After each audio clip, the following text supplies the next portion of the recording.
بسم اللہ الرحمن الرحیم۔ السلام علیکم ویورز، میرا نالج ٹیوب چینل دیکھنے کا بہت بہت شکریہ۔ تاریخ اسلام سیریز کی ایک اور نئی ویڈیو حاضر خدمت ہے۔ اس ویڈیو میں ہم سفر طائف کا ذکر کریں گے۔ ویورز، اگر آپ ہمارے چینل پر نئے ہیں تو چینل کو سبسکرائب کر لیجئے تاکہ آپ کو مزید آنے والی ویڈیوز بھی ملتی رہیں۔ جناب ابو طالب کے بعد مکے کی سرزمین کا ہر چپا پیغمبر خدا کے لیے خارزار بن گیا تھا اور مشرکین کی ایذا رسانی میں ایک دم انتہائی شدت ہو گئی تھی۔ آپ نے چاہا کہ کچھ دن کے لیے ان کی نظروں سے اوجھل ہو جائیں، جس سے یہ ان کا وقتی جوش اور مخالفت کچھ کم ہو جائے، لیکن اسلام کا پیغام بھی پہنچانا تھا اور آپ کو ایسے آدمیوں کی ضرورت تھی جو اس حق کے پیغام کو قبول بھی کریں اور اس کو آگے بھی پہنچائیں۔ چنانچہ آپ جناب زید بن حارثہ کو اپنے ساتھ لے کر طائف کی طرف روانہ ہوئے۔ کتاب طبقات میں ذکر ہے کہ ماہ شوال کی آخری تاریخوں میں بعثت سے 10ویں برس کا یہ واقعہ ہے۔ طائف مکہ معظمہ کے قریب اس وقت اور آج بھی ایک سرسبز خطہ ہے جہاں کے میوے مشہور ہیں۔ طائف مکہ سے تقریباً 60 میل کے فاصلے پر واقع ہے جہاں کے باشندے جفاکش اور محنتی واقع ہوئے تھے۔ یہ ایک زرخیز بستی تھی۔ طائف میں حضرت نے 10 دن قیام فرمایا اور فردن فردن وہاں کے ہر خاص آدمی سے بات کی، مگر وہ لوگ پیغام حق کو قبول کرنے کے لیے تیار نہ ہوئے، بلکہ انہوں نے اس اندیشے سے کہ کہیں ہمارے نوجوانوں کے دل و دماغ پر ان کے خیالات کا اثر نہ ہو جائے، صاف صاف آپ سے کہا کہ آپ ہمارے ملک سے چلے جائیں اور کہیں اور جا کر قیام کریں۔ اتنا ہی نہیں بلکہ اپنے جاہلوں اور اوباشوں کو آپ کی ایذا رسانی کے لیے ابھار دیا اور وہ لوگ آپ کو پتھر مارنے لگے۔ زید بن حارثہ اکیلے آپ کی حفاظت فرماتے تھے، چنانچہ ان کے سر میں بہت سے زخم آئے اور حضرت رسول خدا کی ٹانگوں سے خون جاری ہو گیا۔ اس حالت میں آپ طائف سے رخصت ہو کر مکے کی جانب واپس ہوئے، مگر عالم یہ تھا کہ اب حرم خدا میں بھی آپ کے لیے کوئی جائے پناہ نہ تھی۔ آپ کوہ ہرا تک پہنچے تو آپ نے عرب کے دستور کے مطابق موتم بن عدی کو، جو جناب ابو طالب کے قدیم دوستوں میں سے تھا، پیغام بھیجا کہ میں تمہاری پناہ میں آنا چاہتا ہوں۔ متم کو پرانے تعلقات کی مروت آئی، اس نے اقرار کر لیا اور اپنے اولاد و اعزائے خاص سے کہا تم سب ہتھیار لگا لو، میں نے محمد کو اپنی پناہ میں لے لیا ہے۔ چنانچہ وہ سب خانہ کعبہ کے آس پاس آ گئے، جس کے بعد حضور پاک میں زید بن حارثہ کے مسجد حرام میں داخل ہوئے۔ موتم بن عدی نے کھڑے ہو کر رؤسائے قریش کو آگاہ کیا کہ خبردار، محمد کو کوئی تکلیف نہ پہنچانا، وہ اس وقت میری پناہ میں ہیں۔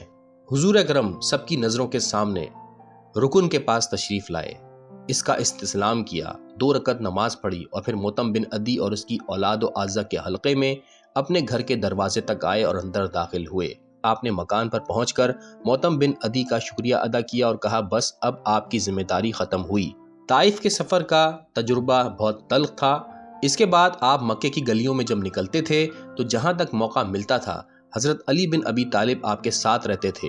مشرکین کی پوری کوشش ہوتی تھی کہ آپ کو تکلیفیں پہنچائیں، آپ کی دل آزاری کریں، لیکن نبی پاک انہیں برداشت کرتے تھے، نہ ان سے کوئی سخت کلمہ کہتے تھے، نہ بددعا کرتے تھے، مگر جب موقع ملتا تو پیغام حق سنانے سے لب پھر بھی خاموش نہ کرتے۔ خصوصیت کے ساتھ جب موسم حج آتا تھا اور لوگوں کے ہتھیار نیاموں میں چلے جاتے تھے تو آپ ادھر ادھر سے آنے والے قبائل کے خیموں میں جاتے اور ہر ایک کو دعوت حق دیتے اور اپنی نصرت اور حمایت پر آمادہ کرتے۔ مگر نتیجہ کیا تھا، اس کے متعلق ابن سعد کے الفاظ ہیں، عرب کا کوئی قبیلہ آپ کی دعوت پر لبیک نہیں کہتا تھا، بلکہ آپ صلی اللہ علیہ وآلہ وسلم کو آزار پہنچایا جاتا تھا اور گالیاں دی جاتی تھیں۔ مگر آخر اس حسن کردار، اس ثبات قدم، اس صبر و استقلال کا اثر کہاں تک نہ ہوتا۔ ایک طرف خود مکہ والوں میں بہت سوں کے ضمیر میں یہ احساس پیدا ہونا لازمی تھا کہ ایک تنہا شخص جس سے اب اپنے چچا کا بھی سہارا منقطع ہو گیا ہے، اسے ہر طرح کی تکلیفیں پہنچائی جاتی ہیں اور وہ اپنی بات سے نہیں ہٹتا۔ اس کی بات میں یقیناً وزن ہے۔ وہ مشرکین اکثر دل میں کہتے تھے کہ اس شخص کے خیالات خواہ کیسے ہی کیوں نہ ہوں، اس کے اصول جو بھی ہوں، وہ پاک باز، راست باز اور مخلص ضرور ہے۔ بچپن سے اس نے ایسا کوئی فعل نہیں کیا جو قابل اعتراض ہو، وہ زندگی کے اسرار کو خوب جانتا ہے۔ لوگوں میں جب یہ خیالات پیدا ہوئے تو انہوں نے رسول خدا کی تقریروں کو غور سے سنا۔ جوں وہ خدا کا پیغام سنتے ان کی تڑپ زیادہ بڑھتی۔ وہ جو جابر، ظالم اور مفسد تھے ان کے دل نرم پڑنے لگے، اور وہ جو مایوس اور مفلوق الحال تھے ان کے قلب کو بہت زیادہ تسکین ہو گئی۔ آخر وہ وقت آ گیا کہ اللہ کی مشیت یہ ہوئی کہ اپنے دین کو نمایاں کرے، اپنے رسول کی امداد کرے اور اپنے وعدے کو پورا کرے، تو اس نے آپ صلی اللہ علیہ وآلہ وسلم کو انصار کے اس گروہ تک پہنچا دیا جسے اس عزت سے سرفرازی عطا کرنا خدا نے نصیب میں لکھ دیا تھا۔ آج کل کا مدینہ منورہ اس وقت کا یثرب کہلاتا تھا، اور جہاں حضور پاک صلی اللہ علیہ وآلہ وسلم کا ننیال بھی تھا۔ یہاں کے دو طاقتور قبیلے اوس اور خزرج تھے جو بت پرستی میں مصروف تھے اور آپس میں سخت جنگ و جدال بھی کرتے رہتے تھے۔ یہاں بہت سے یہودی بھی مدت سے بسے تھے جنہوں نے اپنے بزرگوں سے جو توریت کے مندرجات سے واقف تھے، پیغمبر اسلام کے ظاہر ہونے اور اس سرزمین پر آ کر قیام فرمانے کی بشارتیں سنی ہوئی تھیں، اور وہ ان قبائل اوس و خزرج کے سامنے اس کا تذکرہ بھی کرتے تھے کہ دیکھو، آخری رسول جب اس شہر میں آئے گا تو تمہاری سب بت پرستی ختم ہو جائے گی اور تمہیں ہماری اطاعت کرنا پڑے گی۔ ان خبروں سے اہل مدینہ کے ذہن میں بھی رسول پاک کی آمد کا ایک تصور پیدا ہو چکا تھا۔ حضور پاک تو موسم حج میں ہر ایک نووارد قبیلے کے پاس پہنچنے کی کوشش فرماتے ہی رہتے تھے۔ اسی ذیل میں کچھ یثرب سے آنے والے افراد کی طرف بھی پہنچ گئے جو اس وقت اپنے سر منڈوا رہے تھے۔ تاریخ میں ہے کہ آپ ان کے پاس بیٹھ گئے اور انہیں اللہ کی طرف دعوت دی اور قرآن پڑھ کر سنایا، جس پر ان سب نے اللہ اور رسول کی دعوت پر لبیک کہی اور فوراً ایمان لائے اور تصدیق پر آمادہ ہو گئے۔ پھر یہی لوگ مدینے گئے اور اپنی قوم کو اسلام کی دعوت دی، جسے بہت سو نے قبول کر لیا، یہاں تک کہ انصار کا کوئی گھر ایسا نہ رہا جس میں حضور پاک صلی اللہ علیہ وآلہ وسلم کا چرچا نہ ہو۔ اہل مدینہ میں سب سے پہلے اسلام لانے والے اسد بن زرارہ اور ذکوان بن ابد قیس تھے۔ ان کا واقعہ کچھ یوں ہے کہ یہ اسعد بن زرادہ اور ابو الہیثم بن تہیان یثرب میں دو ایسے اشخاص تھے جو اپنی عقل سلیم کی رہنمائی سے خدا کے لا شریک ہونے کے متعلق آپس میں گفتگو کیا کرتے تھے۔ اب یہ دونوں ایک باہمی جھگڑے کے سلسلے میں مکے میں عتبہ بن ربیعہ کے پاس گئے تو عتبہ نے کہا کہ آج کل تو ہمارے لیے یہ شخص جو ادھر نماز پڑھ رہا ہے ایک مصیبت بن گیا ہے، جس کی وجہ سے کسی اور بات کی فرصت ہی نہیں ہے۔ اس کا دعویٰ ہے کہ وہ اللہ کا رسول ہے۔ عتبہ سے یہ ذکر سن کر یہ لوگ اٹھے تو ذکوان نے اسعد سے کہا کہ لو، یہ تو وہی دین ہے جس کے متعلق تم اپنا خیال ظاہر کیا کرتے ہو، اور اس طرح یہ دونوں رسول خدا کی خدمت میں گئے۔ آپ نے ان کے سامنے اصول اسلام کو پیش فرمایا تو دونوں نے اسلام قبول کیا۔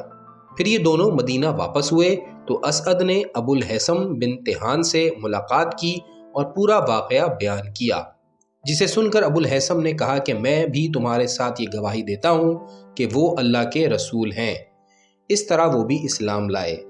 یہ ابو الہیثم وہی حضرت علی بن ابی طالب کے بڑے مخلص دوست ہیں جنہیں یاد کر کے آخر عمر میں حضرت زار و قطار روتے تھے، جس کا ذکر نہج البلاغہ کے خطبے میں بھی موجود ہے۔ علامہ طبرسی نے بھی اس واقعے کو نقل کیا ہے اور کچھ اس طرح بات بیان کی گئی ہے کہ اوس اور خزرج میں مدت دراز سے ایسی سخت جنگ تھی کہ دن رات میں کسی وقت یہ لوگ جسم سے ہتھیار نہیں اتارتے تھے۔ چنانچہ آخری مارکہ جو ان میں ہوا تھا وہ بغاس کا تھا، جس میں اوس خزرج پر فتح یاب ہوئے تھے۔ اسعد بن زرارہ اور ذکوان بن قیس دونوں خزرج میں سے تھے۔ یہ دونوں ماہ رجب کے عمرے میں مکہ گئے تھے تاکہ اہل مکہ کو اوس کے خلاف حلیف بنائیں۔ اسعد بن زرارہ اور عتبہ بن ربیعہ میں پرانی دوستی تھی، اس لیے اسعد نے عتبہ ہی کے یہاں قیام کیا اور اپنا مطلب بیان کیا۔ عتبہ نے کہا، ایک تو ہمارا شہر تم سے دور ہے، پھر یہ کہ آج کل ہمیں ایک فکر ایسی ہے جس کی وجہ سے کسی دوسری مہم میں ہاتھ نہیں ڈال سکتے۔ اس پر اسد نے تفصیل پوچھی تو عتبہ نے جناب رسالت مآب صلی اللہ علیہ وآلہ وسلم اور ان کی دعوت اسلامی کا حال بیان کیا۔ یہ لوگ یہود کی زبان سے آخری رسول اور اس کی دعوت توحید کا حال تو سنے ہوئے تھے ہی۔ انہوں نے پوچھا کہ وہ شخص اس وقت کہاں ہے؟ کہا، حجر اسماعیل میں بیٹھے ہیں، مگر میں کہہ دیتا ہوں کہ ان کے پاس مت جانا، ان سے کوئی ایک لفظ بھی نہ سننا، ورنہ وہ جادوگر ہے، اپنے کلام سے تم پر سحر کر دے گا۔ اسد نے کہا، میں عمرہ کا احرام باندھے ہوئے ہوں، مجھے طواف کے لیے ادھر جانا تو ضرور ہے۔ عتبہ نے کہا، خیر جاؤ، مگر اپنے کانوں میں روئی دے لو کہ اس کی باتیں تمہارے کان میں نہ پڑیں۔ اس وقت تو اسد نے اپنے میزبان کے کہنے سے اس پر عمل کر لیا اور کانوں میں روئی رکھ لی، مگر اثناء طواف میں خیال آیا کہ مجھ سے بڑھ کر بھی کوئی جاہل ہو سکتا ہے کہ میں مکے سے اپنے شہر واپس جاؤں، اور اتنا اہم واقعہ جو مکے میں رونما ہوا ہے کچھ معلومات حاصل کر کے نہ جاؤں کہ اپنے شہر والوں سے جا کر بیان کروں۔ یہ خیال آتے ہی روئی کان سے نکال کر پھینک دی اور رسول خدا کے پاس جا کر عرب کے طریقے کے مطابق سلام کیا اور کہا صبح بخیر۔ حضور پاک نے سر اٹھایا اور فرمایا اللہ نے ہم کو اس سے بہتر سلام کا طریقہ عنایت کر دیا ہے جو اہل بہشت کا سلام ہے، السلام علیکم۔ اسد نے کہا اور کیا چیزیں ہیں جن کی طرف آپ دعوت دیتے ہیں؟ فرمایا اس کی گواہی کہ سوا اللہ کے کوئی خدا نہیں ہے اور یہ کہ میں اللہ کا پیغمبر ہوں، اور میں اس کی دعوت دیتا ہوں کہ کسی چیز کو اللہ کے ساتھ شریک نہ کرو، اور ماں باپ کے ساتھ احسان کرو، اور فقر و فاقہ کے خوف سے اپنی اولاد کو قتل نہ کرو۔ پروردگار کا ارشاد ہے کہ ہم تمہیں اور انہیں رزق پہنچانے والے ہیں، اور فحش کاموں کے پاس نہ پھٹکو، چاہے وہ کھلم کھلا ہوں یا خفیہ، اور کسی بے گناہ کو ناحق قتل نہ کرو۔ یہ تمہیں اللہ کی ہدایتیں ہیں کہ شاید تم عقل سے کام لو، اور یتیم کے مال کے پاس نہ جاؤ مگر ایسی صورت سے جو اس کے حق میں بہتر سے بہتر ہو، یہاں تک کہ وہ بلوغ کی حد تک پہنچے، اور ناپ تول کو انصاف کے ساتھ پورا کرو۔ کسی پر اس کی قدرت سے زیادہ پابندی عائد نہیں ہوتی، اور جب بات کہو انصاف کے ساتھ کہو، چاہے کسی رشتہ دار کا معاملہ ہو، اور اللہ کے عہد کو پورا کرو۔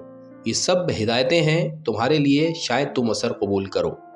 حضور پاک کی یہ تقریر آگے بڑھ رہی تھی اور سننے والے کے دل و دماغ کے ایک ایک گوشے میں روشنی پیدا ہو رہی تھی، یہاں تک کہ ادھر آپ نے سلسلہ تقریر ختم کیا اور ادھر بلا توقف وہ کہنے لگا میں گواہی دیتا ہوں کہ بے شک اللہ کے سوا کوئی خدا نہیں اور آپ اللہ کے پیغمبر ہیں۔